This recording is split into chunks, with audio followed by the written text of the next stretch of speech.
Hey now, it's Phillip E from Screenwriters Talking Shop. And today I want to continue on with what some people consider bits of wisdom from my list 14 things you may want to know about writing screenplays. Today, number 3, rejection. And what's my advice? Never spend more than a few hours wallowing in rejection or failure. You get a letter back from somebody who read a script, you get shot down on some query letters. Don't spend a lot of time being upset about it or depressed. Don't overanalyze it. With each setback, sally forth with renewed vigor. You notice I got on my tiptoes for that? So what I'm saying is, it's a numbers game, baby, and if you want to succeed, you look at this as it's a sales job, and you're selling screenplays. So you can't take every little thing as oh, my screenplay sucks, my log line's no good. Obviously, if you get 50 rejections from one log line, it may be time to retool the thing. And what I do when I'm writing log lines is I normally write 5 or 6 variations and just try different variations for your query letters. But that doesn't necessarily mean because one person dislikes it or dislikes your screenplay. You got a screenplay. You got to that first level where somebody says, yeah, send me your script and I'll read it. Never hear back from the guy. Or they send you back a polite, I pass on this. Again, you can't read too much into it unless you keep hearing the same thing over and over again. It's like science. You have to repeat the same thing to net the same result. If you net the same result, your hypothesis is correct. Your screenplay may suck. So that's when you consider rewrites.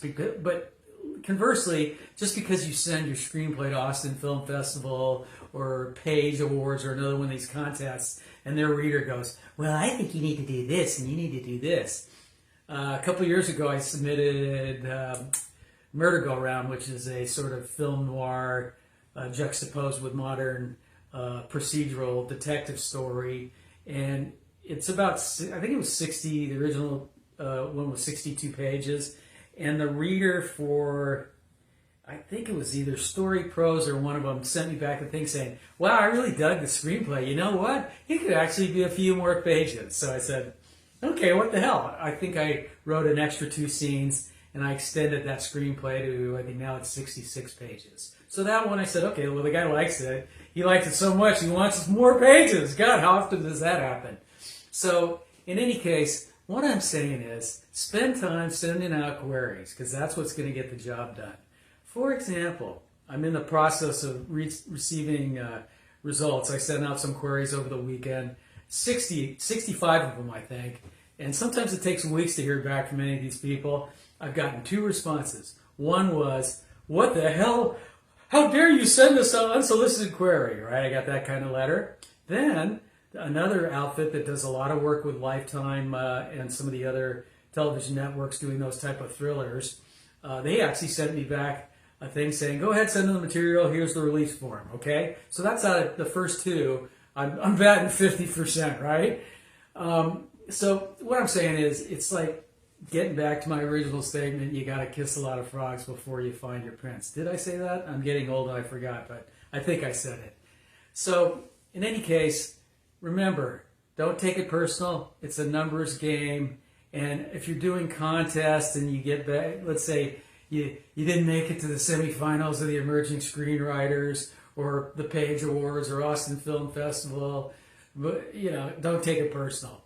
Just keep trying until you succeed.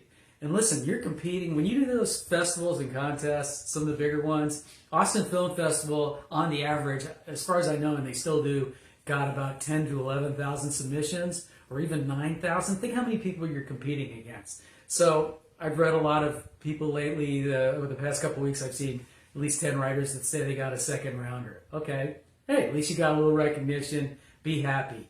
If you get in the upper 10%, you're doing pretty good. If you get in the upper 5%, you get to the semifinal rounds or the final rounds, you're doing pretty good. I've done all that stuff, but it's just a little pat on the back. It's a temporary, attaboy, attagirl, you're doing good. It's not a career-making event, right? A career-making event is sending material out and getting somebody to buy a script and make it into a film. This is Phillip E. from Screenwriters Talking Shop.